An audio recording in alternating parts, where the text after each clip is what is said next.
Está cargando hermanos de Zoom, entonces estamos a punto de comenzar la transmisión en vivo. Ya está. Súper, gracias, Mario. Muy buenas tardes, conforme el tiempo del centro de México. Muy buenas noches en algunas otras latitudes del continente. Bienvenidos a este primer conversatorio sobre Magnifica Humanitas, la primera encíclica del Papa León XIV, recién publicada el 25 de mayo pasado. Gracias a la organizadora, la red laical latinoamericana, y modera su servidor de parte de la Red Católica Arcoíris México. Nos acompañan esta tarde-noche Diego Mauro.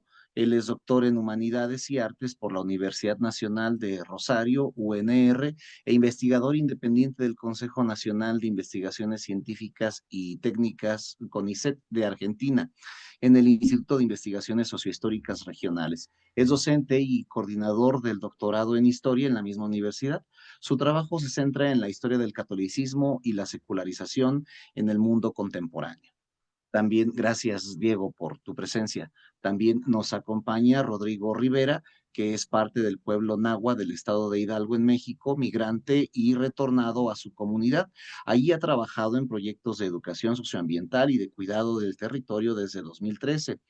Es latinoamericanista por la Facultad de Filosofía y Letras de la UNAM y fiel creyente en una iglesia capaz de caminar junto a los pueblos. Muchas gracias, Rodrigo, por tu presencia. Sandra es laica chilena, doctora en Teología Sistemática por la Universidad Católica de Lovaina, decana de la Facultad de Ciencias Religiosas y Filosofía de la Universidad Católica de Temuco, profesora de la Facultad de Teología de la Pontificia Universidad Católica de Chile entre 2013 y 2019. Sus áreas de especialidad son eclesiología, teología e historia del Concilio Vaticano II, así como teología ecuménica. Muchas gracias por tu presencia, Sandra. Finalmente, pero por supuesto que no menos importante, nuestro hermano César Alanís.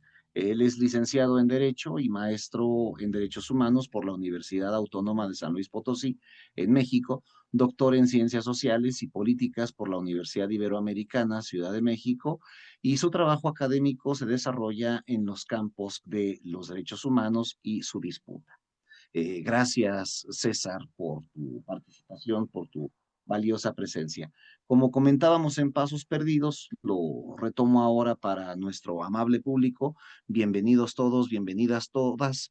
Y cómo no, el día de hoy que transmitimos desde la Red Católica Arcoíris México, es legítimo. Además, estamos en el mes propio. También bienvenides todes, cómo no, con mucho gusto. Vamos a tener dos rondas de diálogo para nuestros ponentes, para Rodrigo, para Sandra, para César, para Diego, con intervenciones de algunos minutitos para cada uno de ellos y para ella.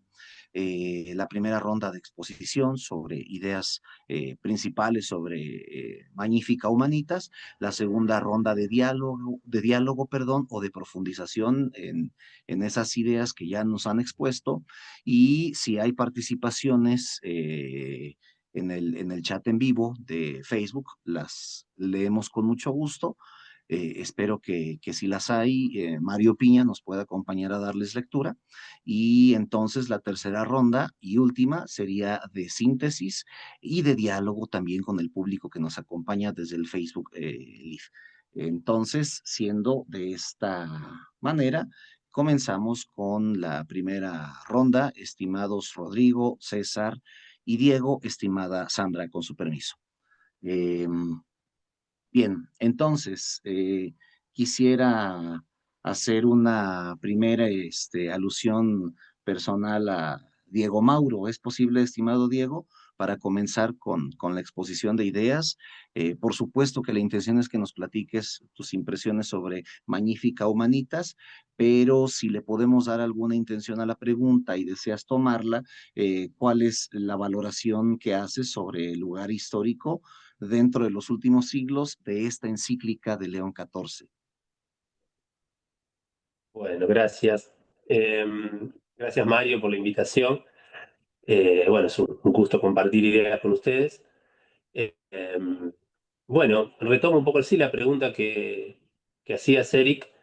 Me parece que, bueno, este es un documento que, digamos, que se sale de la coyuntura, es decir, no es un documento que se pueda leer como otras decisiones de León XIV en el marco, uno podría decir, de las disputas palaciegas que se viven en el Vaticano, de las propias tensiones geopolíticas de las que participa el Vaticano, sino que es un documento que si bien habla de los desafíos de la actualidad, es un documento que se inscribe, diría yo, en la doctrina de la Iglesia, viene a escribir un capítulo, así como Francisco en algún punto extendió los alcances de la doctrina social de la Iglesia a través de Laudato Si y de Fratelli Tutti.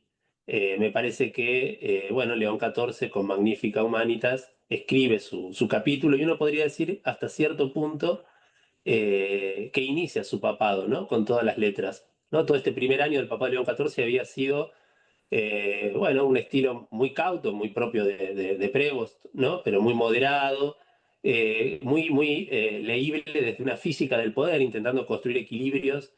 Y yo diría que el principal desafío que enfrentó en este primer año de papado fue mantener la unidad, ¿no? Evitar que las tensiones internas derivaran en un enfrentamiento mayor. Este documento se sale de esa lógica. Uno podría decir que ya con su viaje a África y en parte gracias a la torpeza de Trump, Prevost había logrado reposicionarse y bueno, y conseguir un impacto internacional mayor. A partir de ahí uno podría decir que este documento efectivamente abre su papado. Me parece un documento importante que dice cosas potentes, interesantes.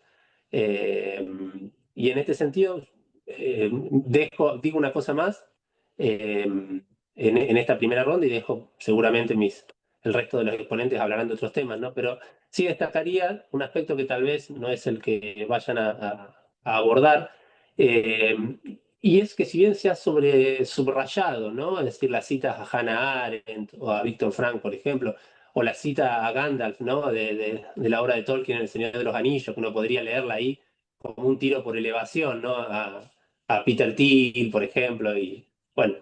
Me parece que lo que León XIV muestra en este documento es mucha confianza, ¿no? En el corpus doctrinal de la Iglesia Católica.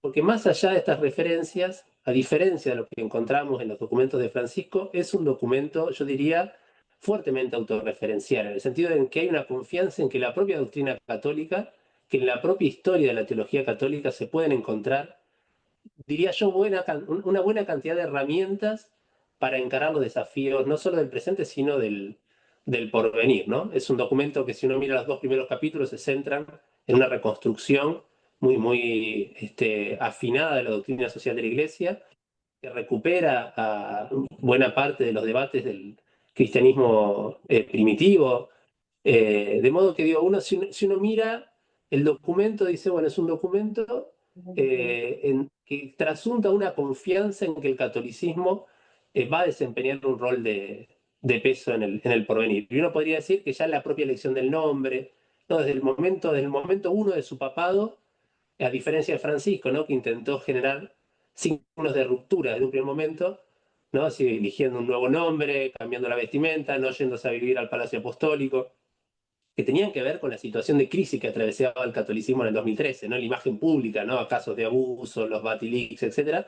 León XIV, en parte, gracias al éxito de Francisco, me parece que puede apoyarse en las tradiciones de la Iglesia y en el pasado de la Iglesia de una manera menos conflictiva para la opinión pública. Hoy la Iglesia Católica, si bien hay, por supuesto, conflictos, si uno veía en el viaje a España, hubo reclamos de víctimas de abuso, etcétera, pero digo, la imagen pública de la Iglesia hoy tiene un saldo positivo, o muchísimo más positivo que el que tenía hace una década atrás, ¿no? Entonces me parece que ese éxito de Francisco le permite hoy a León XIV presentar una encíclica que sobre todo se alimenta de la propia historia de la teología católica. Diría eso para esta primera intervención. Muchísimas gracias, Diego. Qué interesante, yo no lo había notado, fíjate, pensaba en las reiteradas ocasiones en las que León invoca el diálogo con las ciencias en la encíclica, ¿no es cierto? Y lo vería no alcanzaba a mirar la confianza que tiene en la propia doctrina católica. Tienes toda la razón, muchas gracias. Rodrigo, por favor, pudiera hacer una alusión contigo.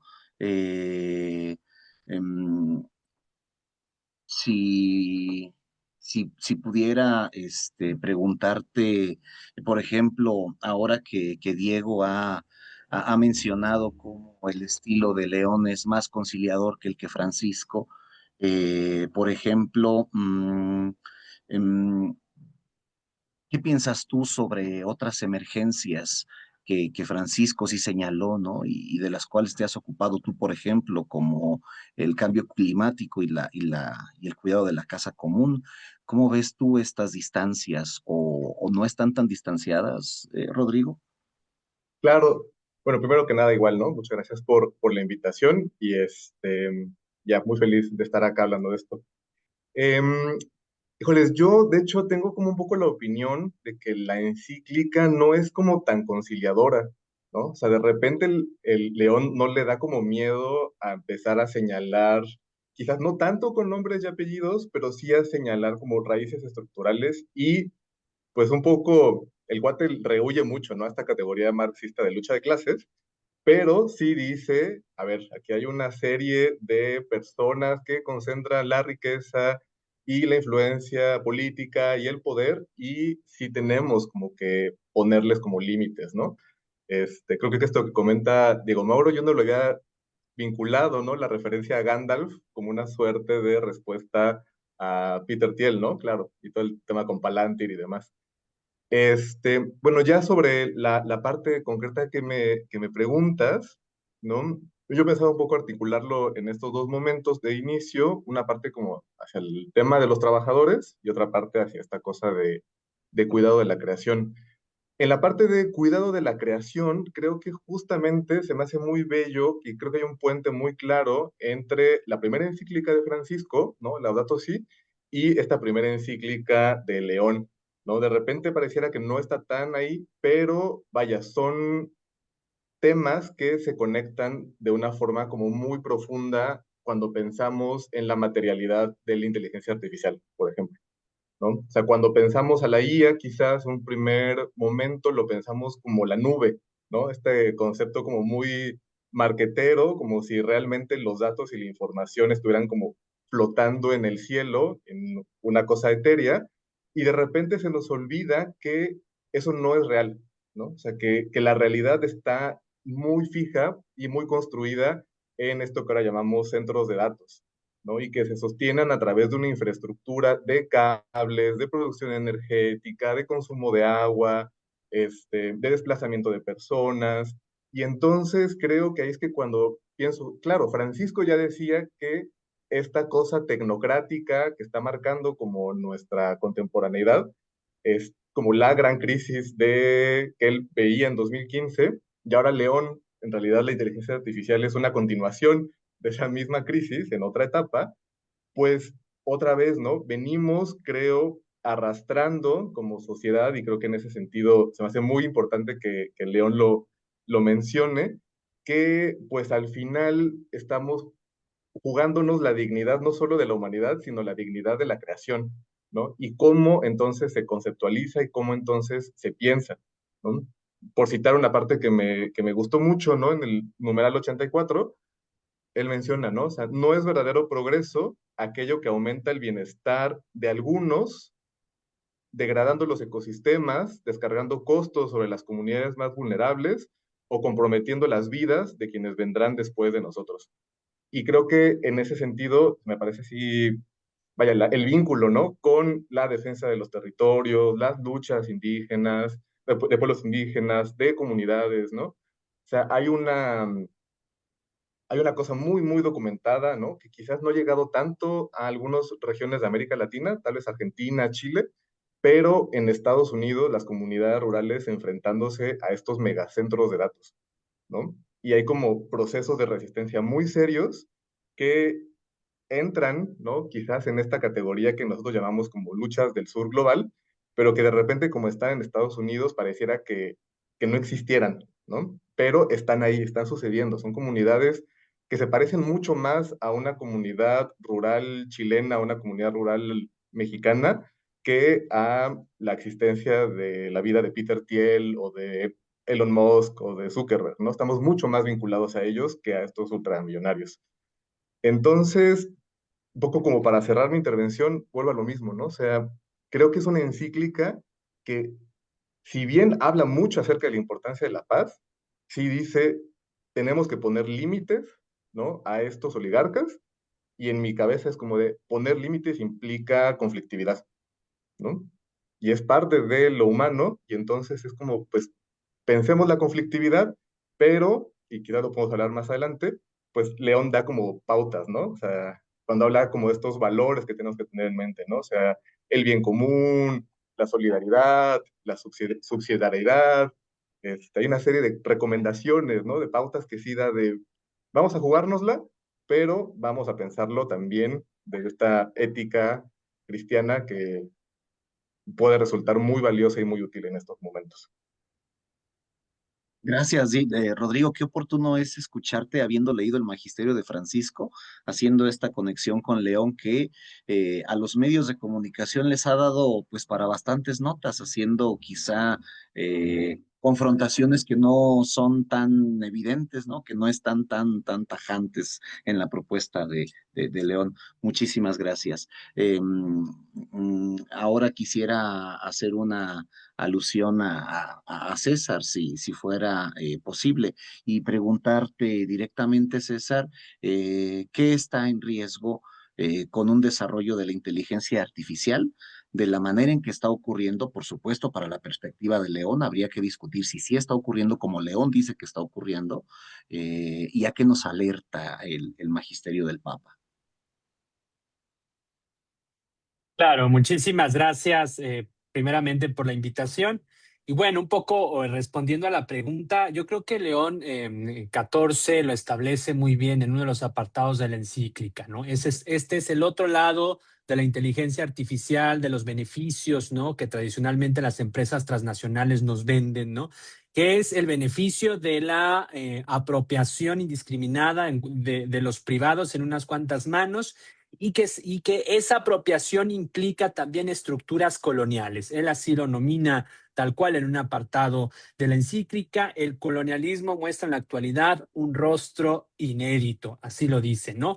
Como para dar a entender cómo estas estructuras o estas infraestructuras transnacionales en el ámbito de los datos, que están concentradas en unas pocas manos, tienen que, para su misma reproducción, sacrificar a los territorios, ¿no? Y por lo tanto, de alguna otra manera, negando la dignidad y despojando de toda dignidad a sus habitantes, pero también a los trabajadores, inclusive mismo, porque también se mete ahí en esta dimensión de problematizar las afectaciones que tiene referente al ámbito del trabajo, ¿no? Pero también a las personas comunes y corrientes como nosotros, ¿no? Porque pues trata de la inteligencia artificial, se apropia de nuestros datos, de nuestros perfiles, ¿no? De nuestras creaciones que nosotros estamos alimentando constantemente y que se van apropiando unos cuantos, ¿no? Y lejos de oponerla como por ahí utiliza la doctrina social de la Iglesia al destino del bien común, ¿no? Es decir, ahí yo creo que teológicamente el Papa, si bien esto es un mensaje teológico, no se mete a algo muy sociológico, ni mucho menos, ¿no? No es la misión o la visión de una encíclica, pero al menos desde este planteamiento nos permite problematizar esta realidad, ¿no? Que es una realidad, digamos, de la apropiación de unas cuantas manos referentes a los datos, ¿no? También es muy interesante porque aquí hay que ubicar desde dónde se posiciona León 14, ¿no? No se posiciona porque de repente he escuchado comentarios, quienes no han tenido la oportunidad de profundizar en la encíclica, no se posiciona desde un pensamiento apocalíptico, por así decirlo, en el ámbito de la inteligencia artificial, es decir, como si lo estuviese condenando completamente, negando los avances y las posibles aportaciones que puede ayudar, que puede realizar, ¿no? Para el bien común de la humanidad. Es decir, el Papa yo creo que es muy, digamos, para mi sorpresa, creo que es una encíclica que en lo particular me sorprendió porque le entra a un tema que pues prácticamente ninguno anteriormente le había entrado con toda seguridad, ¿no? Que es el tema de la inteligencia artificial o esta revolución tecnológica.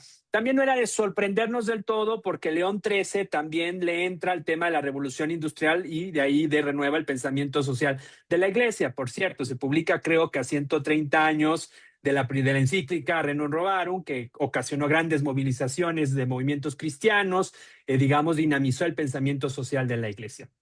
Entonces, no se ubica desde esta visión apocalíptica, ¿no? Condenatoria, ¿no? Ni tampoco se ubica desde esta visión de Elon Musk, ¿no? Peter Thiel, ¿no? De esta visión utópica de la inteligencia artificial, ¿no?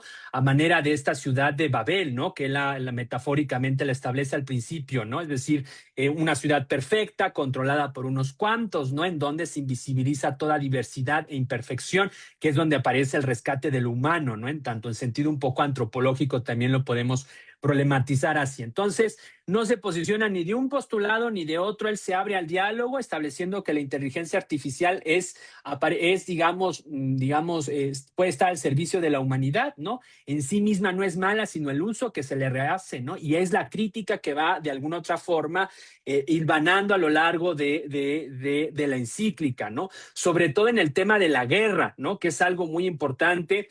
Y algo también a considerar, y con esto voy cerrando, es que se dice, pues, se rumora entre los chismes palaciegos, por así decirlo, que el capítulo o el apartado de la guerra fue modificado, que tuvo que sufrir algunos retoques, esto por los planteamientos en contra de Donald Trump, ¿no? Que yo creo que el Papa a mí me sorprendió porque se fue duro y directo, o sea, no tuvo ahí ni titubeos ni nada, dejó de lado esta actitud conciliadora en el sentido y se puso firme, ¿no? Frente, y yo creo que lo establece en la encíclica cuando dice Dios no justifica ninguna clase de guerra ni violencia, ¿no? Ninguna religión puede hacerlo, ¿no? Entonces yo creo que es un mensaje directo, ¿no? A aquellas teologías que están detrás de gobiernos que lamentablemente justifican y legitiman sus acciones en un sentido religioso, ¿no? Inclusive en contra del sionismo mismo también se puede tomar, y de ahí las críticas que le han llovido y le han venido al respecto a León XIV. Pero bueno, esta sería mi intervención. Muchas gracias, César, muy amable.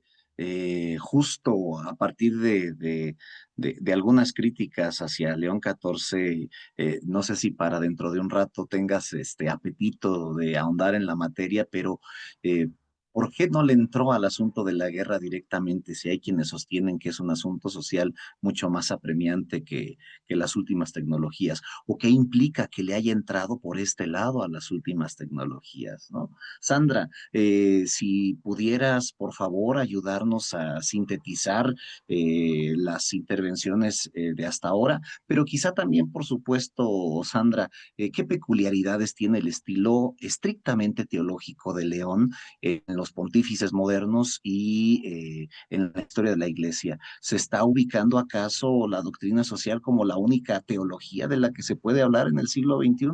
A tus órdenes, Sandra. Gracias de antemano. Gracias, Eric, gracias por la invitación. Muy sugerentes las intervenciones de los colegas panelistas.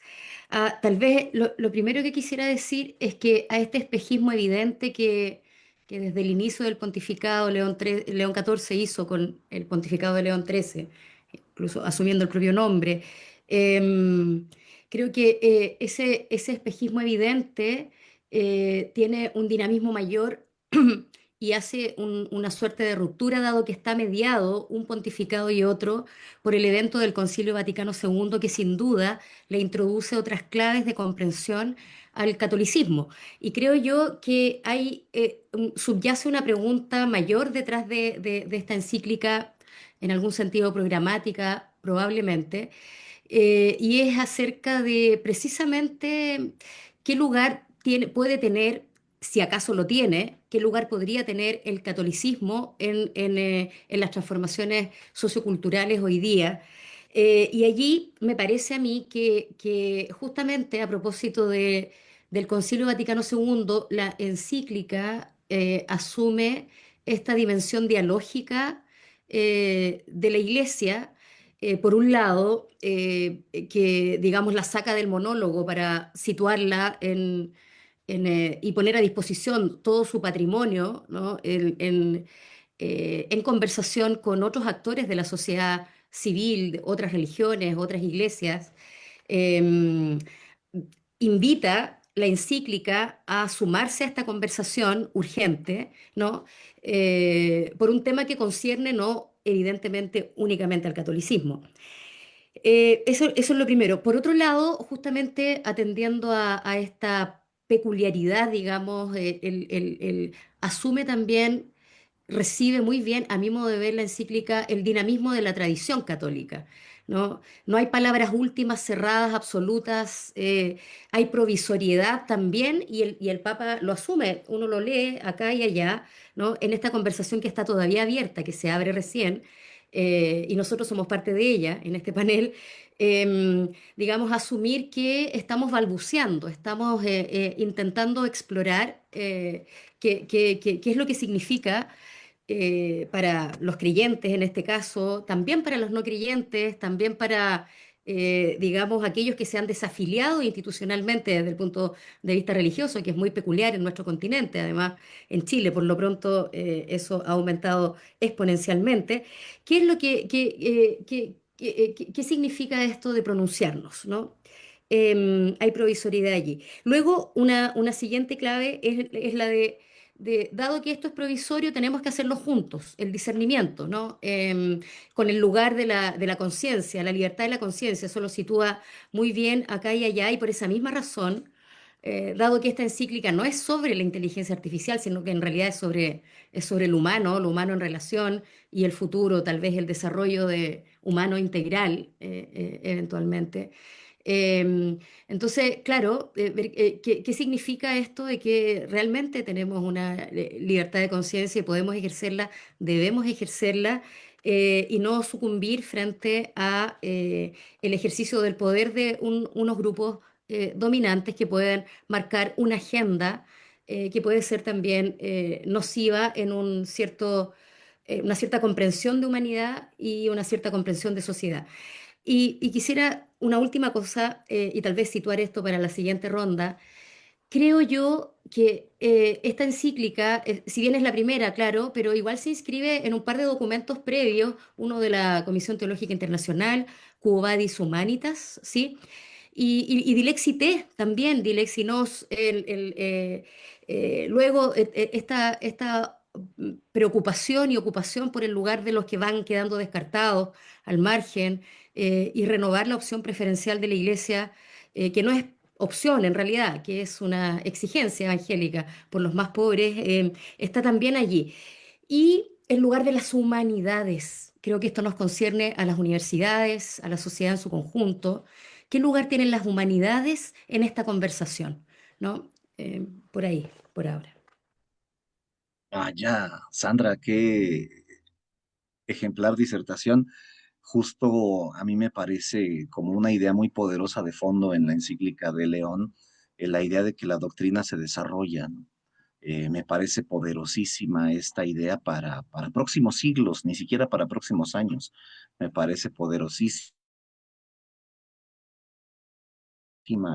y rescata pensamientos como los de Newman, ¿no? Hace más de 100 años. Este, así como pensar que la iglesia está en diálogo con las ciencias sociales y con las humanidades, ¿no?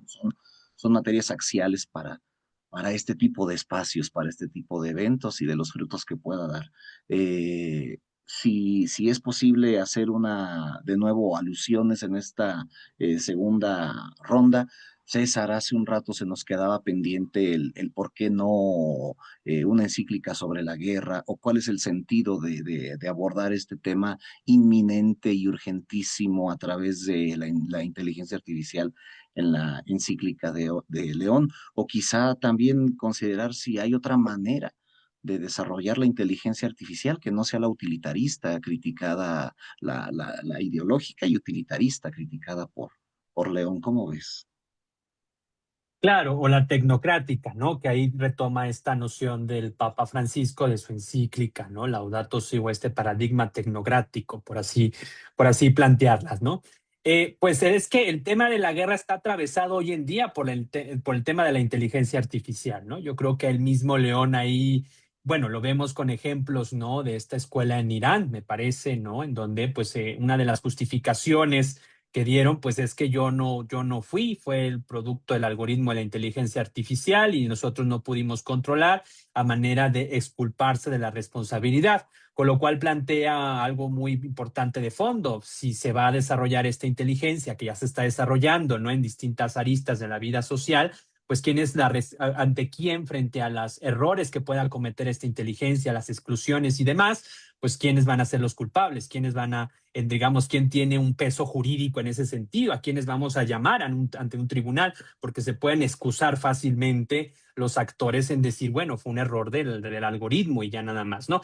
Entonces es un pequeño ejemplo de muchos de por qué inclusive posiblemente no le entró a la guerra directamente, pero sí le entró a la guerra de manera a través de la inteligencia artificial por cómo está siendo un catalizador, ¿no?, de los procesos de destrucción en ese sentido, ¿no?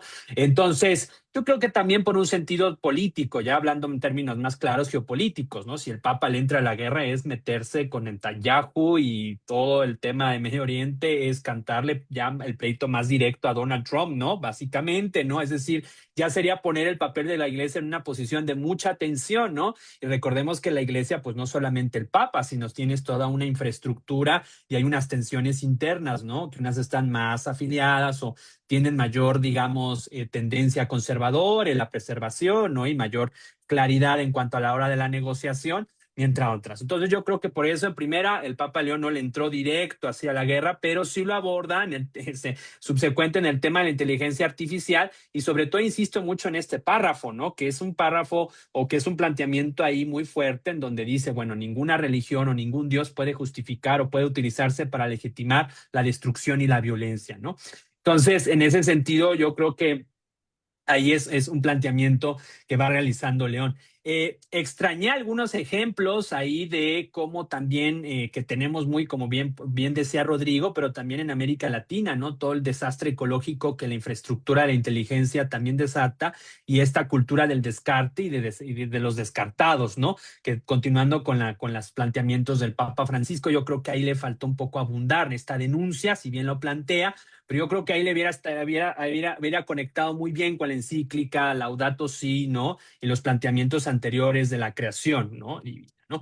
Y en ese sentido también el posicionamiento de la iglesia, y ya con esto cierro, es una, como bien dice Sandra, es una posición dialógica, porque él la pone con la metáfora de la Nueva Jerusalén, ¿no? Es decir, en donde se tiene que construir la unidad, ¿no?, pero respetando la multiplicidad y la distinción, ¿no? Y no unidad en el sentido de la uniformidad, ¿no? Que ese es el planteamiento de la Babilonia, ¿no? Entonces, es algo muy interesante porque el Papa está apostando al diálogo interdisciplinar, pero entre religioso y entre gobiernos, ¿no? Que dicho sea de paso, los gobiernos, por ejemplo, Lula, otros más, pues han recibido con buenos ojos la encíclica, veamos si eso se traduce en acciones concretas, ¿no? En el ámbito de lo político, pero bueno, digamos que eso es como a grandes rasgos esta intervención. Muchas gracias, César, muy, muy amable. Diego Mauro, ¿me permites nuevamente una alusión y preguntarte si el contexto histórico actual da para Magnífica Humanitas? ¿Llegó tarde Magnífica Humanitas? Hay juicios muy rudos sobre de que estamos proclamando a destiempo realidades desde la iglesia, ¿no? ¿Cómo puedes reaccionar ante esto? Y ante la relación con los pueblos como los nuestros, Mauro, como los pueblos latinoamericanos, que no estamos en una dinámica de ultradesarrollo de tecnologías como la inteligencia artificial. Bueno, me parece que hay como varias cosas, ¿no? Además que fueron saliendo, ¿no? Sí. Me parece que por un lado, creo que desde el punto de vista de América Latina, la sistematización que se hace de la doctrina social de la Iglesia tiene un valor en sí. Por ejemplo, la incorporación de la idea de justicia social como uno de los principios, ¿no? Volver a no solo hablar del bien común, del destino universal de los bienes, ¿no? En el marco del cual se deben pensar, dice León XIV allí, los algoritmos, las plataformas, ¿no?, los nuevos desarrollos tecnológicos, los datos, sino también incorporar la idea de justicia social. Me parece que eso en el marco del auge de derechas radicales, no solo el libertarianismo de Javier Milei en Argentina, sino Donald Trump en Estados Unidos, etcétera, me parece que es un valor en sí, ¿no?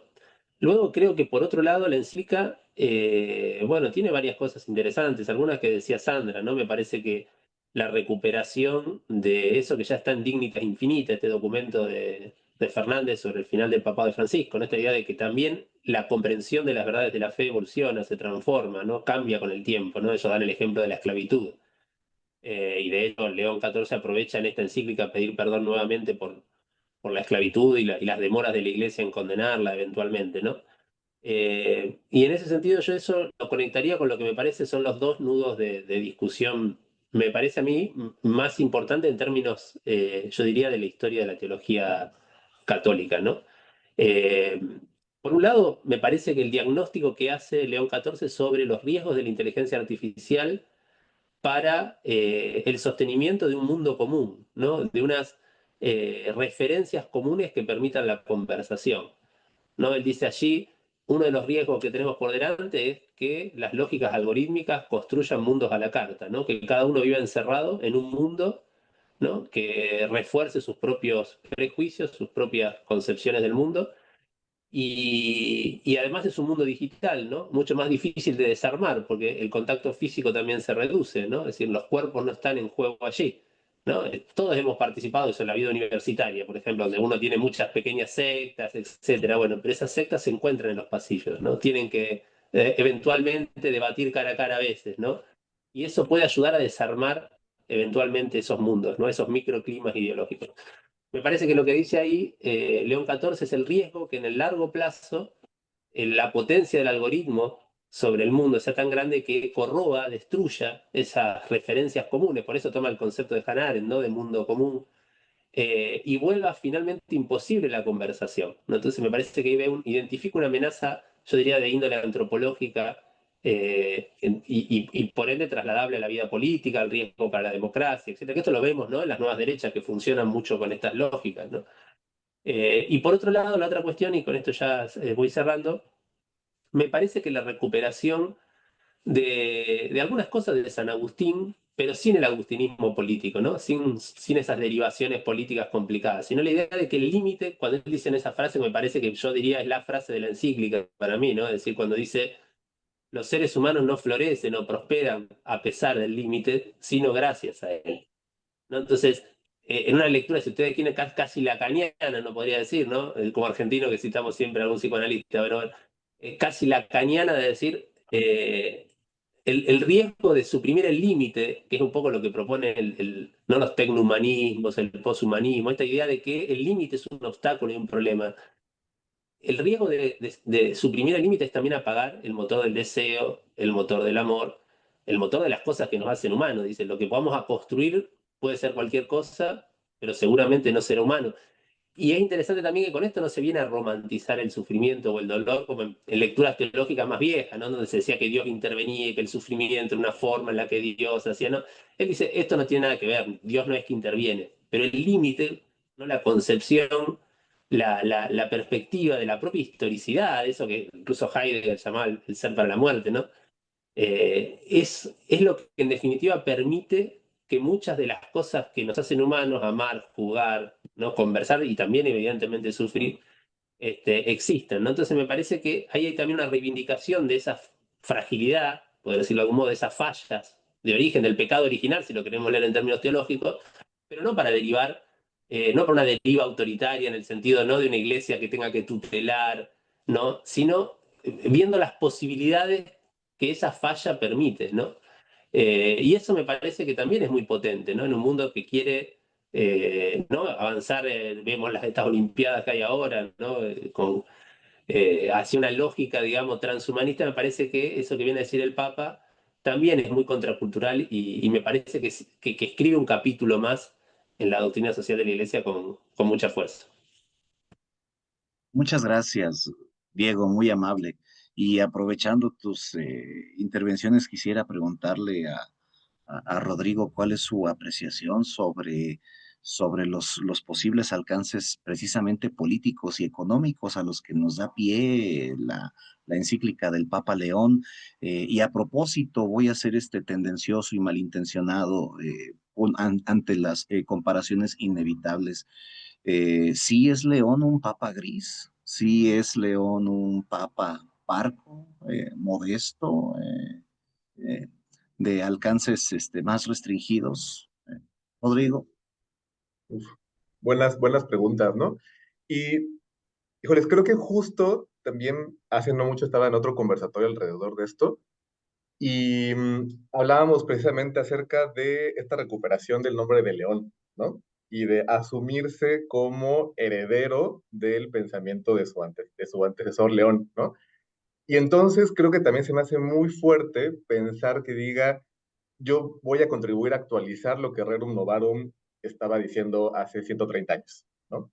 Pero no solamente en términos como del magisterio de la iglesia, sino también precisamente del alcance político, ¿no? Entonces, yo no sé si él también lo está viendo desde ahí. Decir, esto que voy a decir, espero y tengo las esperanzas de que implique movilizaciones importantes en el seno de la sociedad, ¿no? Así como Rerum Novarum motivó la creación de sindicatos, de cooperativas, de partidos políticos, ¿no? Que él diga, yo espero que esto haga lo mismo, ¿no? Y tenga como ese mismo alcance.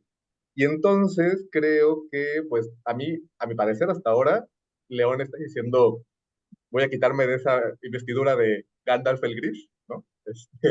Voy a como volverme verdaderamente Gandalf el Blanco, que sí estoy aquí, ¿no? Citando a Tolkien como en el cambio de la marea, ¿no?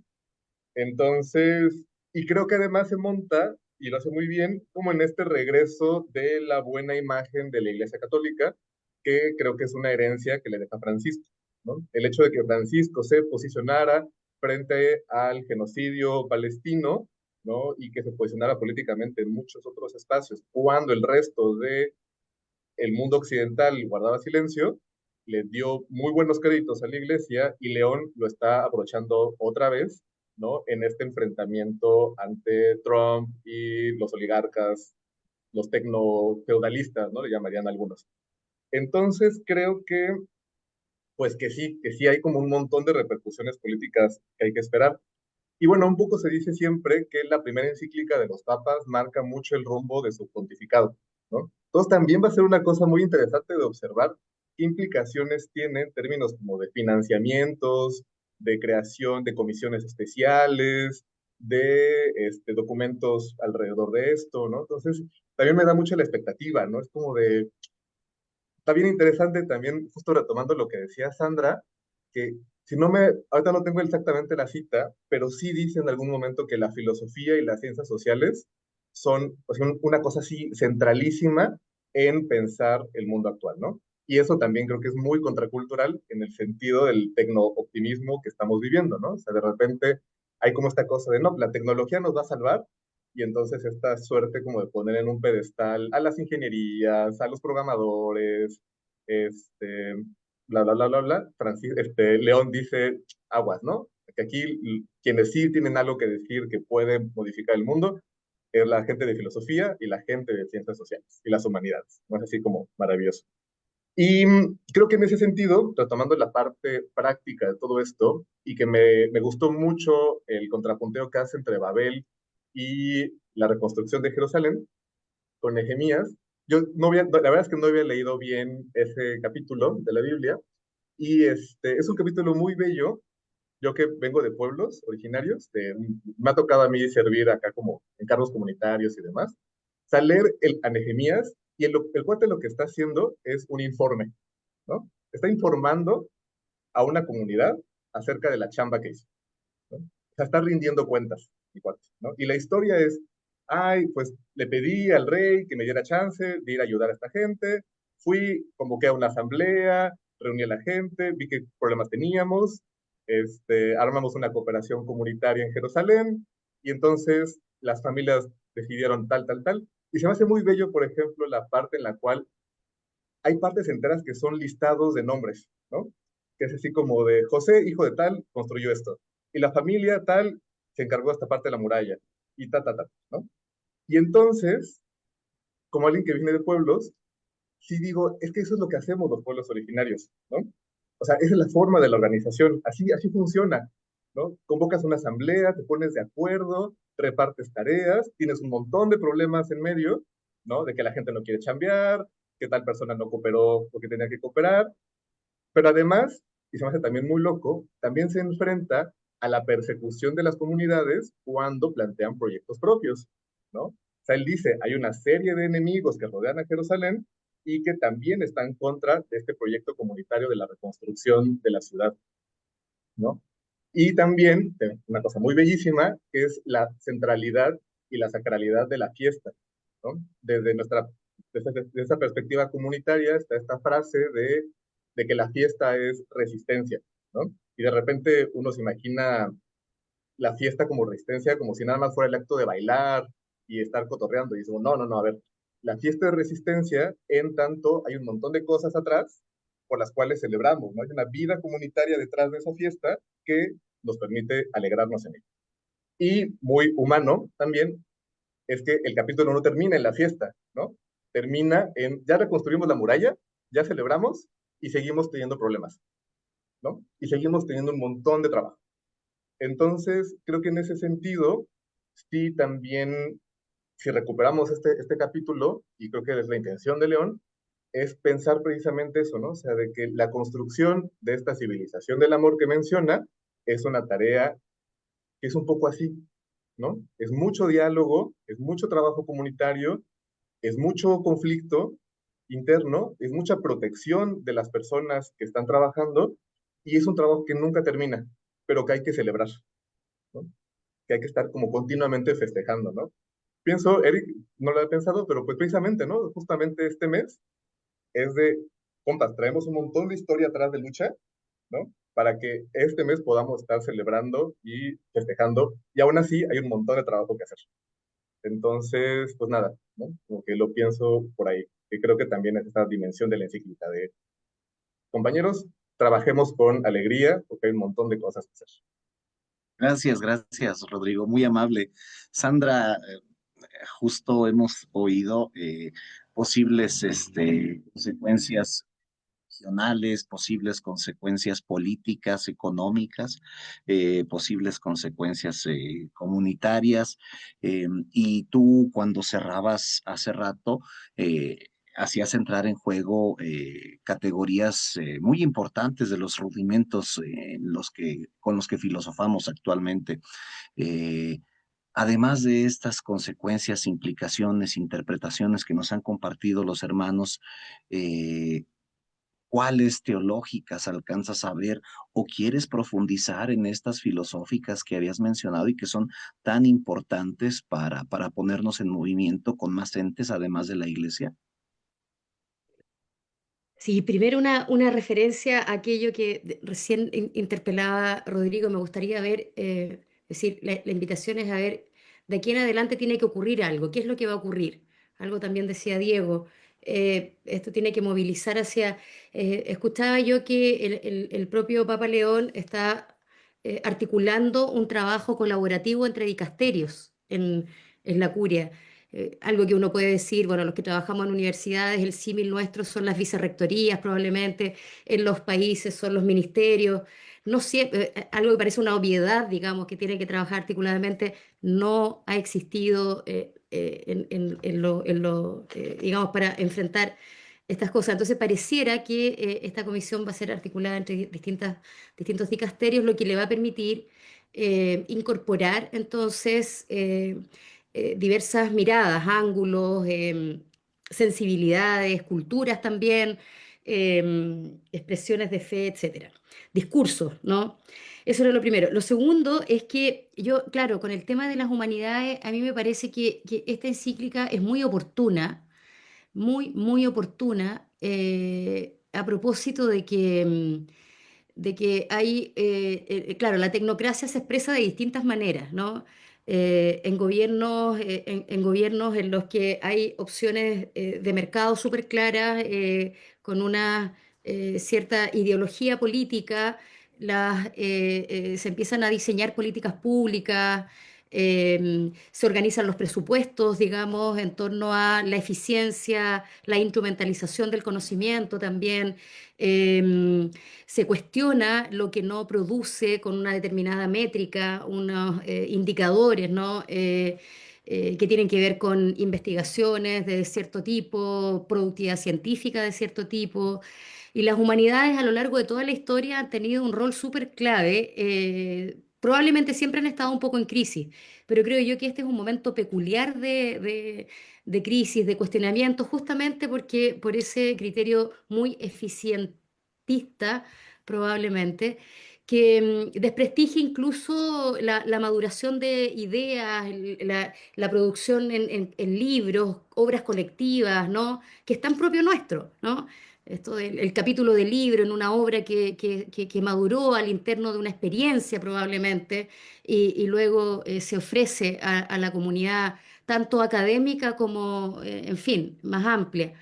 Eso yo lo veo muy en riesgo desde el lugar en el que estoy, que es la academia. Lo veo muy en riesgo y creo que la invitación que nos hace León en esta encíclica es resituar el valor del pensamiento crítico profundo, de la mirada pausada, hacer esa pausa, ese silencio frente a la eficiencia, la eficacia, la velocidad a la que el desarrollo tecnológico nos mueve, el algoritmo también nos exige y nos involucra, lograr hacer esa pausa, esa mirada honda que, digamos, las humanidades proveen y es propio de ellas, ¿no?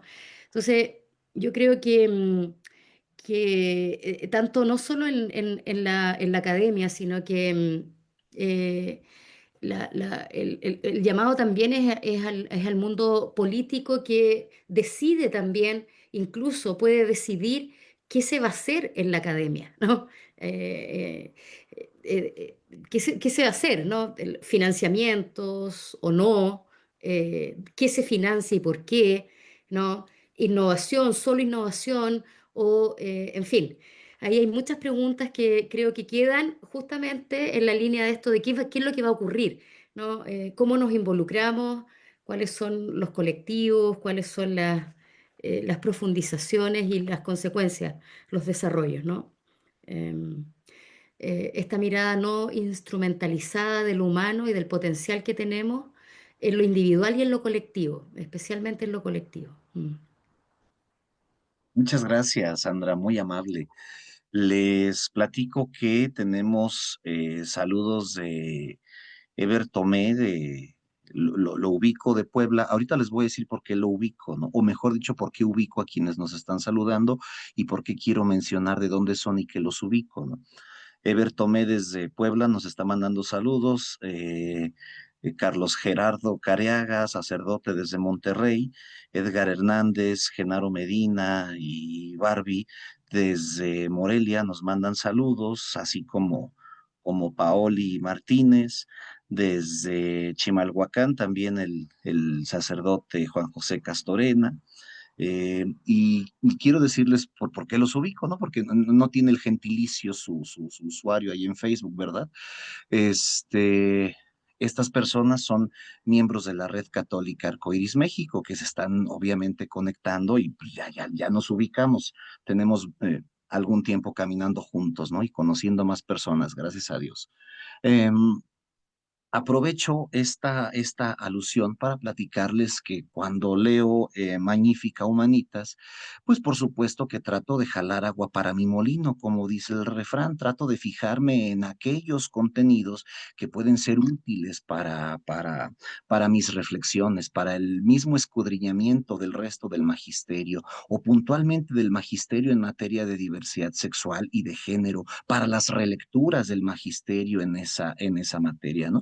Porque es lo que me interesa, ¿no? A mí me interesan estas teologías, estas pastorales, estos movimientos donde hay creyentes de diversidades sexuales y de género. Por eso se me hacía tan interesante la idea del desarrollo, ¿no? La idea de la persecución de las comunidades, la idea de la liberación de los oprimidos, la idea de las actitudes críticas, la idea del diálogo con las ciencias sociales y las ciencias en general, ¿no? Porque es de donde puedo yo tomar agua para mi molino.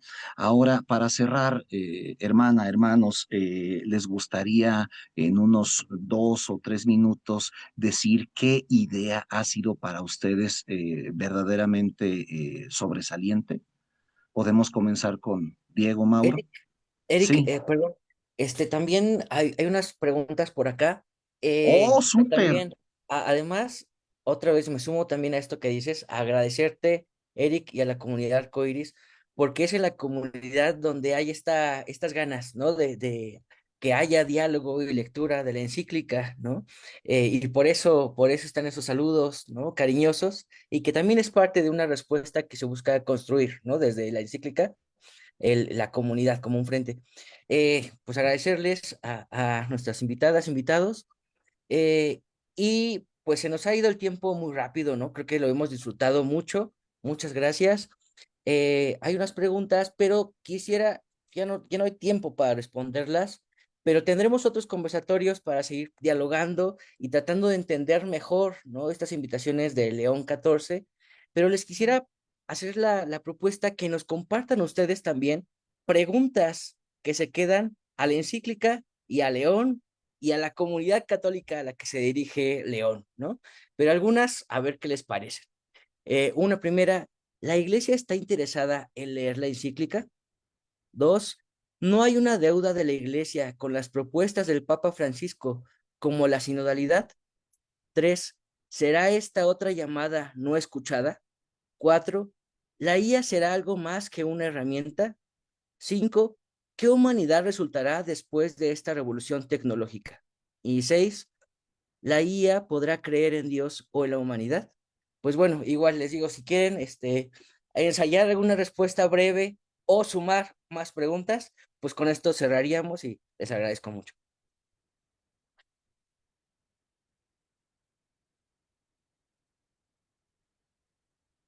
Adelante, Eric, también, si nos tienes otras preguntas o respuestas, también. No, permitamos que nuestros ponentes, quizá en medio minuto, 1 minuto, nos hagan el favor de cerrar con algo que les vibre en el pecho a partir de estas Claro. inquietudes de otros hermanos y hermanas. Diego, por favor, 1 minuto.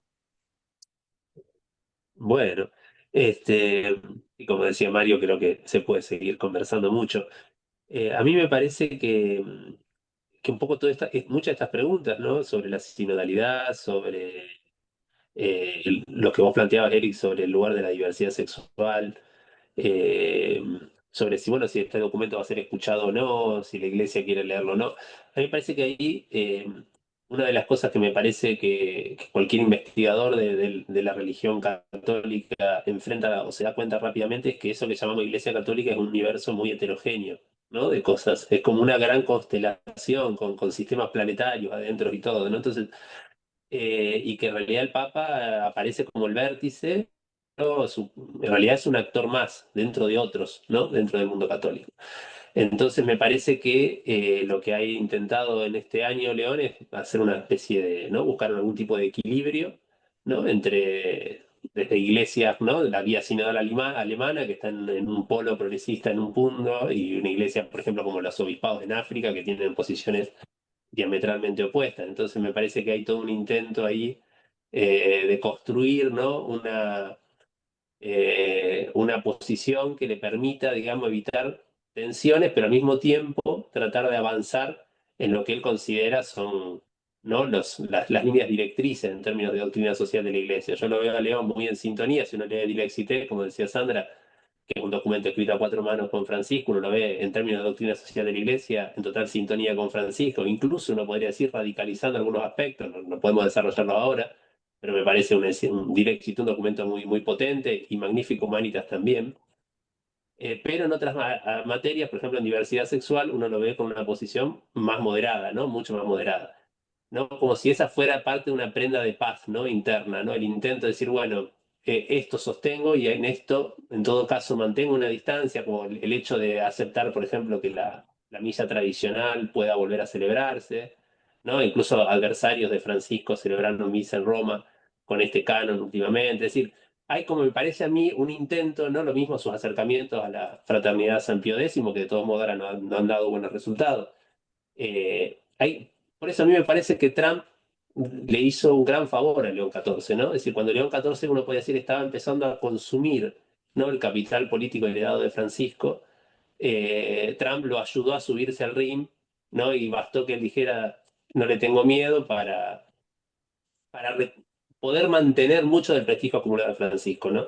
Pues la cosa se comenzaba a complicar. Yo no sé cómo esto va a seguir hacia adelante, ¿no? Pero me parece que y con esto ya cierro, ese conflicto le muestra a León XIV que uno podría decir, esa estrategia moderada estaba mostrando rápidamente límites, ¿no? Y que más tarde o más temprano va a tener que tomar algunas decisiones y, como decía Rodrigo en algún momento, eso implica cierta conflictividad, ¿no? Hay que ver cómo administrarla. Pero bueno, siempre partiendo de la idea de que la iglesia tiene esa complejidad interna, ¿no? Bueno, muchas gracias, la verdad que Gracias. estuvo muy interesante.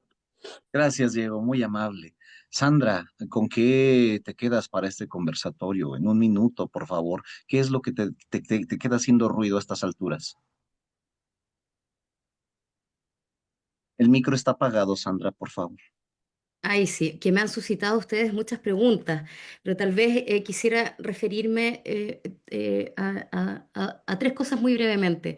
La primera es acerca de que creo yo que igual es un poco pronto para evaluar el pontificado de León. Uno va sumando cosas, digamos, y ahí va desarrollando tal vez algo. Y unido a eso, pensar que, claro, nosotros estamos a 60 años del Concilio Vaticano II en una recepción completamente inacabada aún, ¿no? Que está en proceso. Incluso Magnifica Humanitas uno la puede considerar como parte también de ese proceso de recepción, eh, en el modo en que sitúa el concilio al interior del argumento. Pensar también en el estilo de León, que creo yo que ciertamente puede ir empujando un modo, también un estilo, ¿no? Un estilo de- en estos equilibrios a los que se refería Diego desde el inicio, ¿no? Que es propio de su estilo, ¿no? En un modo de proceder que pudiéramos eventualmente ir llegando a ciertos consensos en esta diversidad enorme que somos al interior de la Iglesia Católica, para posicionamientos también públicos, ¿no? Y la tercera cosa breve que tiene relación con esto igual y con la encíclica, es que yo creo que en la lectura queda muy claro que se dice que no basta con invocar genéricamente a la ética, ¿no? De nuevo, claro, aludiendo a que igual, claro, ni la fe nuestra es una moral, ni tampoco referirnos al tema, o como si, justamente, como si la moral salvara, ¿no? Eh, Ni tampoco la mejor filosofía de los valores lo hace. Entonces, acá igual es importante como de pensar que los marcos jurídicos, las vigilancias, digamos, en los sistemas educativos, las políticas públicas, todo esto tiene que ver con el rol propiamente cristiano, igual, evangélico, ¿no? Junto con otros tenemos que hacer otra presencia pública, con herramientas jurídicas y políticas también. Y creo que la encíclica igual se inserta en esa senda, la profundiza y ese es un valor, ¿no? Cosas pendientes las hay, formas de abordar esto, sí, pero creo yo que, insisto, y con esto termino, que en la provisoriedad de la formulación, ¿no? Más allá de lo que está aquí, hay claves hermenéuticas también, ¿no? Que nos permiten, yo creo que ampliar la conversación, profundizarla, abordar también tal vez esos temas que no están del todo presentes. Muchas gracias, Sandra. Muy clarificadora tu postura. César, ¿qué problemas se quedan allí como algo interesante para ti? El primero es el estilo conciliador de León, es decir, yo creo que por buscar la conciliación, ¿no? Donde él mismo ha dicho que es importante preservar la unidad, pues la realidad se le va a escapar de las manos, porque la realidad es dinámica y puedes volver a situar a la iglesia por estar buscando ese estilo conservador, digamos, en un pensamiento inclusive ajeno a la realidad actual, a las exigencias de la realidad actual. Si bien León ya da un primer gran paso, ¿no? En el ámbito de la inteligencia artificial, que es algo que está presente y exige una respuesta concreta, pero en otras materias, inclusive por la misma negociación al interior que la respuesta a esta encíclica puede dar, porque es una confrontación directa con el poder económico, ya están ahí diciendo Peter Green y otros más, ¿no? En ese sentido, y con ciertos políticos, pues evidentemente va a tener movimientos, ¿no? De pausar esta noción. La segunda cuestión es si León XIV se atreverá como Francisco en ese discurso de catedral del 13 de febrero de 2016 a regañar a los obispos. Es decir, porque si algo vemos es la inamovilidad, ¿no? De muchos episcopados que no les gusta y que Francisco ahí exhortó contra los chismes, el diálogo directo, dijo que hay que pronunciarse, ¿no? Y la transparencia. Veremos si León, porque eso implicaría salirse de su papel de conciliación y asumir un papel también de poner o ajustar a su rebaño, ¿no? En ese sentido, y movilizarse, ¿no? Frente a una realidad que exige respuestas. El papel de la Iglesia frente a esa realidad negadora de la tecnocracia en todo su ámbito de la dignidad en múltiples aristas del mundo, ¿no? Entonces, ¿cuál es el papel de esa Iglesia? También hay que reflexionar. Y finalmente, no dejar de lado un aspecto de la encíclica, cómo termina con María. Es muy interesante la redefinición del papel de María, que es más que Madre Jesús, ¿no? Que es importante en sí, es hacedora de los débiles, ¿no? Luchadora, ¿no? Me gustó ese tamiz de María que yo creo que lo dejamos de lado, pero es muy interesante cómo termina eso. Gracias, César, por tus consideraciones tan agudas. Rodrigo, ¿cuáles son los ruidos finales de este conversatorio para ti? Ufa. Creo que en principio que hay muchas cosas que hablar, que ojalá se hagan otros conversatorios. En principio, retomando un poco lo que decía César ahorita, es muy interesante porque León se pone un poco el pie solito y la trampa solita, porque al final de la encíclica hay una parte en la cual habla de la neutralidad, ¿no? Y dice, no podemos ser neutrales, tenemos que tomar postura, y eso creo que es una cosa que justo en este espíritu conciliador, de repente puede ser muy complicado de decir, a ver, tú dijiste que no hay que ser neutrales, ¿eso qué significa?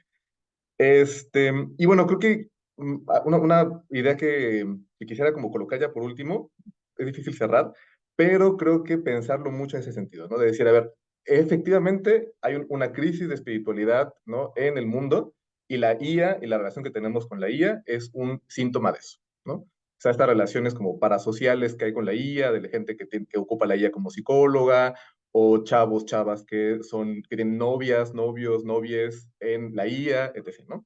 Pero mucho de eso tiene que ver con la crisis de la vida material de las personas, ¿no? Que también un poco lo refiere en la parte de trabajadores. O sea, uno puede pensar, a ver, ¿cómo esperas que tengamos una vida espiritual profunda y rica si tenemos jornadas explotadas de más de 40 horas, transportes públicos donde hacemos 3 horas a trabajar, salarios indignos, y todo eso lo ligo a la parte de la justicia, ¿no? Que también León es como muy enfático en esta parte de la búsqueda de la justicia y de lo que significa la justicia. Y en ese sentido, cita un salmo, y yo cito a Avatar, la leyenda de Aang, en la parte en la cual prácticamente dice, solo la justicia traerá la paz, ¿no? O el salmo de la justicia y la paz se besan. Y entonces a mí se me hace como una cosa muy potente, y creo que se me hace también una cosa muy fuerte, ¿no? Es como de, en cada contexto tenemos que buscar la justicia. ¿Qué significa justicia en cada contexto? Pues es la propia gente y los pueblos quienes tendrán que decidirlo. Pero entonces me voy mucho con esa idea, ¿no? Sí. ¿Cómo vamos a construir la paz? Pues a través de construir justicia. Qué final tan profético tuvo este conversatorio, Rodrigo. Muchísimas gracias. Y al querido público que nos acompaña desde varias latitudes del continente americano, a nombre de Diego Mauro, de Sandra Arenas, de César Alanís, de Rodrigo Rivera, de Mario Piña, a quien le debemos las diligencias para bien lograr esto, y de la Red Laical Latinoamericana, así como de la Red Católica Arcoíris México, les damos las más francas gratitudes de parte también de la Red Laical Latinoamericana. No se pierdan el próximo conversatorio, que sí habrá más, Rodrigo, hermanos, hermanas, sí habrá más. El próximo lunes a las 6:30 p.m., hora de la Ciudad de México, por el canal de YouTube de Exploración Cristiana. Mario, ¿alguna última recomendación? no, nada más agradecerles, qué bueno que hemos disfrutado y enriquecido, pues una invitación para volver a leer, ¿no? La encíclica y dicen que la doctrina social está para echar manos a la obra, ¿no? Entonces, pues agradecerles eso y articular todos estos esfuerzos que se hacen en las diferentes comunidades. Muchas gracias. Bonita noche. Enhorabuena, chao. Gracias a ustedes. Un Dios. abrazo. Chao, chao. Todos amigos, bonita noche.